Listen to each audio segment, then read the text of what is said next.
welcome to another episode of Vishay and Nidhi Review Stuff. Vishay, how are you doing today?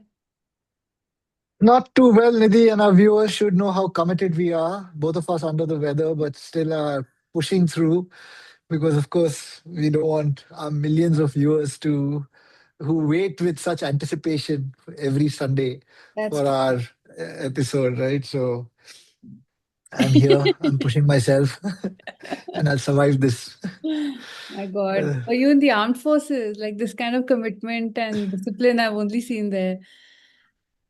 Not in person, but in spirit, Oh, in yes. spirit, I've you always did. been part of the armed forces. Yeah, I'm I've sure you been part joined of as a the general. Uh, I've always been part of the Roman army, the Oh, Norwegian acha. invaders, Indian army won't cut it for you. the Indian freedom fighters, Subhash Chandra Bose's army, not the Dandi March. And that was a non-violent freedom movement. But oh, interesting that this was not planned. But yeah, today is 15th of August. Happy Independence Day, everyone. I hope you're having a nice. Yes. Oh, wait, today is actually 16th of August, the day after, but yeah, it's the Independence Day weekend. Um, I hope you had a relaxed weekend. We've not had a relaxed weekend at all because now, of Mm, course, everything has to be ceremony and I mean, anything that yes. requires that allows a person to relax at home is just not acceptable in today's day and age. So, yeah, it's been chaotic, but here we are, made it through another weekend. And another thing that we're going to review. What are we reviewing today? The movie that you forced me to watch. You have free will, Uh, okay? I have watched stuff for you, uh, and what you have you watched agreed. for me? Name two movies that you watched I for started me. watching, what is that Guy Ritchie movie you stumbled upon the other day? Started. See, that's the keyword. Started. Even you couldn't Right, finish and it. you Have you finished it? no, I sat no in the same room for the entire time But you did you finish that movie? What was that movie, that stupid guy? In the Gray. In the in Gray. the gray. Yeah, Mm. yeah. Oh, that was. I mean, are we reviewing that? No, we're But you not haven't seen reviewing it, that. so We are not. I uh, tried to watch a little bit of it. I don't know. I'm sorry, Mr. Guy Ritchie, but you lost it. Hmm. So we are reviewing voicemails for Isabel. It is I think it's produced for and by Netflix. It's an old-fashioned rom-com. It is written and directed by Leah McKendrick, and it stars a girl called Zoe Dutch. I'm not sure how to pronounce her name, and Nick Robinson. It also has other known faces see, here all and this there. information is irrelevant because it was a shitty movie and no one should watch it, right? That's And I think that. those Is actors that should your review? retire. Yes. This shows you have no idea of. Thank God you're not in any position of power to make decisions on what people should or should not watch because you will always get it wrong. You always get everything No, wrong. never. Okay. All this One is second. And listen, I'm not even going to argue and say that, okay, I can't watch rom coms or nothing. And I was just thinking, there are like Notting Hill or Love Actually, movies which I probably have seen more than once. Okay, done so well. Don't tell me this, you can put it in the You're same just a category. crotchety old man who doesn't like anything. Let's just say it for You what like the it is. movie, you I liked it. really loved it. I actually enjoyed it so Really? much. Yeah. Nidhi, I I think was you sitting were under next to you. You influence of couldn't tell. something. Huh? You must be under the influence of some substances. No, I should be under the influence because I have to live with you and I need some kind of a mind bender or some kind of substance to keep me going. But while watching this movie, I was extremely sober and lucid and I really enjoyed it. And No, don't I cut just me when I'm enjoyed explaining the movie, okay? the first 3 minutes was 5 minutes was enjoyable when they were young girls. That's it. And then what was your problem with it? Everything. What? No, seriously, let's hear it since you're such a champion reviewer and since you know everything Yeah. about the arts. First and foremost, the only thing I appreciated is that the writers of the movie acknowledged that they've stolen the script from Sleepless in Seattle. Okay, because at the end he makes a reference to that movie and says, "Oh, I'm like Tom Hanks or whatever." Wait, how was Right? it stolen? Sleepless in Seattle is It's a the very same good. thing. Inspired by, inspired by the movie Sleepless in Seattle. Right, where there are these two unknown entities who've never met, and the one person falls in love with the other just by listening to their thoughts and voices. The same thing happens in Sleepless in Seattle. She's never met Tom Hanks, and she just falls in love by listening to Tom Hanks over the radio. That's it. Okay, okay, I agree that there are Yeah. in the world, like they say, there are only like a handful of story tropes and types. That's true for even action movies, for kidnap movies, for revenge dramas. It's the treatment that you give Nothing it made that sense. matters. I mean, every scene was flawed. Even the time where they show she's dating like terrible guys, they show that she is having a very bad time at dinner itself. So why do they end up in the bedroom? Because she's not interested Like in she, getting into a relationship with him. She probably thinks he's cute and she wants to sleep with him. That's it. but not the expression on her face. And she even says that from the cuteness part also, it's not that she found them cute or anything, which she confesses in her voicemails. Anyways, what did you like about it?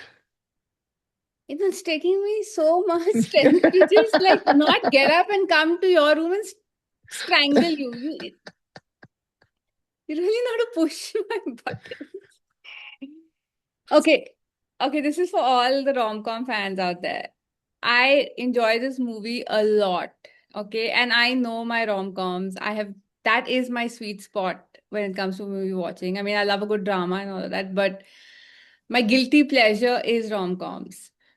And there have been many really bad ones, especially in the last 10 years. They had forgotten how to make just good old fashioned romantic comedies, which with a hefty dose of romance and a hefty dose of comedy. This one has both. Okay. The plot is, I like that they've stuck to the script, right? Which is a sweet, fun, pretty girl meets a decent but flawed, whatever, cute guy. She's kind of slightly down on her luck. He's up and coming, whatever. Meet, get along great. That's literally the script of every rom-com. They get along great, they things are going well, and then something goes wrong, and then they break up, and the guy has to kind of come back, or the girl has to come back and woo the other one back. It's a plot that works, and they've used it very, very well in this movie. They've added this background of the main girl whose name is, I think, Jill, has a sister who she was very close to, who has suffered from childhood with cystic fibrosis. And somewhere, while this Jill is an adult and she's trying to make it as a chef, her sister dies. And so they show that relationship. I thought it was very sweet. It was very endearing. It wasn't overly mushy. But she used to call her and they used to talk all the time. And even after sister dies, Jill keeps calling her and leaving voice messages on her phone, which she thinks is now defunct and just going into some black box somewhere. But of course, because it's a rom com, what Jill doesn't realize is this phone number now belongs to this guy who's played by Nick Robinson. I forget his name in the movie. And he's getting all these messages. So that's how he gets to know her a little bit. And he's intrigued by her, and then they meet and things happen. And of course, she finds out about this whole how he's been listening on her voicemail. It's very sweet. It's really nice.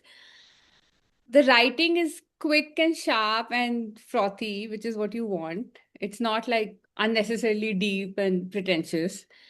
They've fun little side characters thrown in, including Jill's boss, who's a chef played by Nick Offerman, who's actually this all-American guy, I think, and but he's pretending to be French and he puts on this completely vague accent. It's fun. It's fun from the beginning to the end. There's not a minute when you're bored or when you're like, oh my God, I hate this storyline. Uh, the actors are, the characters are both cute and likable. You're rooting for them, right? In the past, again, I was saying in the recent past, I started making characters who are like very, very too complicated with dealing with all sorts of issues. Like these are not that. It's unreal. It's a movie. It's escapism and it works. Hmm. I beg to differ. That's all I'll say. Bad things I want to say to you that. I should not on camera. Uh, Uh, and the diversity inclusion in every movie is to getting which diversity? too Who's been obvious. included? Okay. Huh. The lead characters were white. Yes. Lead characters, so-called brother or friend, Asian. Yeah, She he's like a. falls in love with a black guy. She Her doesn't best fall in friend love at with him. work She is a goes they out them. briefly with a very hot black guy. What was your problem with him? You No, wanted I'm him just to saying be white. inclusion. No, so No, no, why is that a I'm problem? just Why? saying the inclusion. I'm just saying No, the but you're inclusion. putting it under the con list. Why is the inclusion a problem? It's making it too obvious. It should fit the story. How does it not? It doesn't. How can Are a they showing Caucasian he's guy the have king an of Asian Sweden, brother? the black guy? Huh? He's not his Okay, brother. black guy is He literally okay. says, Black guy is "You're my okay. brother from another mother." Come on, that's how men talk. Oh, he said that. He d- I just heard my brother.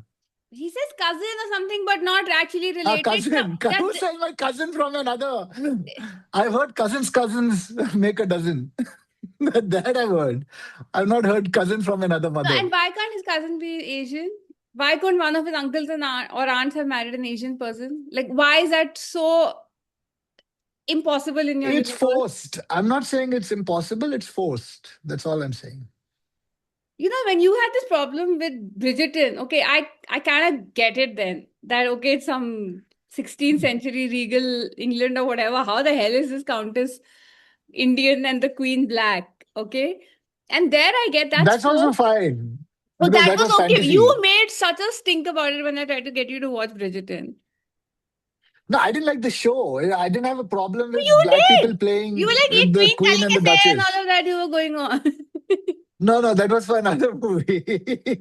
That No, wasn't but for I'm saying something even there, else. I'm like, okay, I get it. I get it. It is completely historically inaccurate, but they're doing this specifically to give people of color a chance to come in shows. But this was not impossible. It is the most plausible thing. No, it is. I have Vishay, I nothing think it's against. But time for you to look within. since you asked me to list, I just listed the inclusion. Yeah, That's but all. I have a right to rebuttal, right? Yes. No, I really think it's time to look within. You know, when they say when you're pointing one finger here or whatever, there's three or four fingers pointing back at you. That might Yeah, I'm be not pointing any fingers. the I'm just. Yeah. I've Anyways, I wouldn't give this movie more than a 1 on 10. sure the makers are heartbroken with your rating.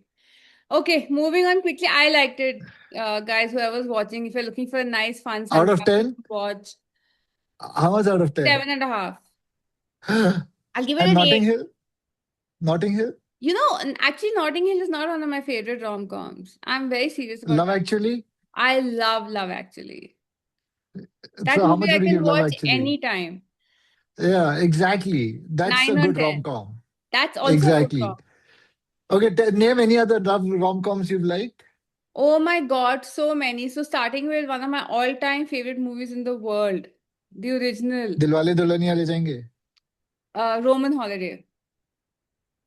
I love that movie so much. I can watch it Yeah, over and over again. even I can. Okay, it's such It's a a good one. beautiful romance. It is what one of my first international trips I took was to Rome because that movie had left such an indelible mark on my brain. Um, Hmm. Rome didn't live up to the hype, but anyway, Roman. Okay, I agree. That was a good movie.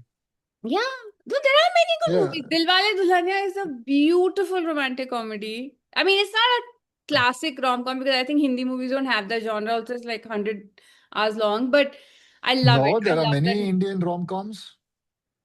No, I mean, DDLJ was like a normal Choti Si love Baat, story. Choti Si Baat, who does it have? that Chashme Baddoor, I love Chashme Bazoor. But those are not, they all rom-coms. they're They're not rom-com. rom-coms. The genre was They have. created by Hollywood. I'm telling you, like rom-coms are like my best friend's wedding. I love that movie. I can watch it anytime. Every character on screen, I love. I know them. I know their backstories. I know what they were. Uh, the setting is so important in a rom-com, right? All these Nora Ephron movies, which are with these gorgeous kitchens and these lovely homes and greenery and, just this sort of aesthetically pleasing lifestyle. It all often adds to the appeal of a rom-com. What are the other ones that I love? I mean, I think I could watch any Julia Roberts movie anytime. Pretty Woman is not real. Yeah, I guess it could be counted as a rom-com. I love that movie as well. Yes, any romantic movie with some comedy in it is a rom com. How to Lose a Guy in 10 Days is a classic. Have you seen it? No. So these But rom-coms, we should have a very specific like path. It always often starts with girl and boy not liking each other, or they fall in love, something goes wrong, and then the boy has to give this like King speech, Kong. like King Kong. First, they don't like each other. Who are the they? But then the gorilla and the actress. And then in towards the end, her heart breaks when King Kong dies. Hmm. It could be considered as a rom com. As Okay, go ahead. always, Go ahead. looking Others? for new Others? co-hosts for this podcast. I just can't with this guy.